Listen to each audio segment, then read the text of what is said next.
আমাদের চলার পথে নিজের কাছে সৎ থাকা সব থেকে বেশি গুরুত্বপূর্ণ। আমরা পড়াশোনা করতেছি, নিজের পড়াটা ঠিকঠাক মতো করতেছি কিনা এই জিনিসটা সর্বপ্রথম বুঝবে কে? আমরা নিজে। টেবিলে বসে আছি, বাবা মা যাচ্ছে, বই খুলে পড়া শুরু করে দিলাম। বাবা মা মনে করলো যে না, ছেলেটা আমার পড়তেছে, মেয়েটা আমার পড়তেছে, আলটিমেটলি সে ফোন চালাচ্ছিল। যখনই বাবা মাকে দেখলো, দেখার পরে কি সে পড়ার ভান করলো, সে কিন্তু নিজেকে ফাঁকি দিয়ে ফেললো, নিজের কাছে সৎ থাকতে পারলো না। কিন্তু যখন রেজাল্ট আসবে তখন সে আবার মায়া কান্না করবে, কারণ কি তার রেজাল্টটা ভালো আসে নাই।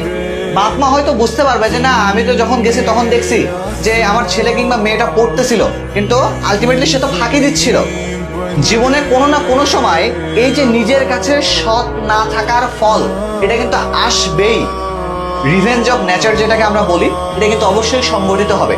আমাদের চলার পথে 10টা মানুষের সঙ্গে মিশি, 10টা মানুষের সঙ্গে কথা বলি, 10টা মানুষের সঙ্গে উঠবস করি, আমরা 10টা মানুষের সঙ্গে প্রতিনিয়ত আমরা তথ্য আদান প্রদান করতেছি, ভাব আদান প্রদান করতেছি।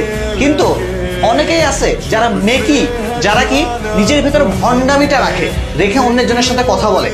তার বোঝা যায় যে সে ফেক আচরণ করতেছে বা ফেক ভাবে আমার সঙ্গে সৌজন্যতা করতেছে।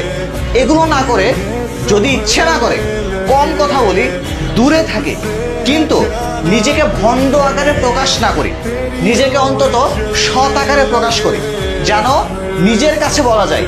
মানুষ তোমাকে ভালো বলার আগে কিংবা মানুষ আপনাকে ভালো বলার আগে আপনি ভালো কিনা, আপনি খারাপ কিনা, এটা নির্ণয় করবেন আপনি নিজে, আপনার বিবেক বোধ থেকে। এটা আসবেই শুধু একমাত্র এই যে সৎ কথাটা থেকে, যে আপনি নিজের কাছে সৎ আছেন কিনা।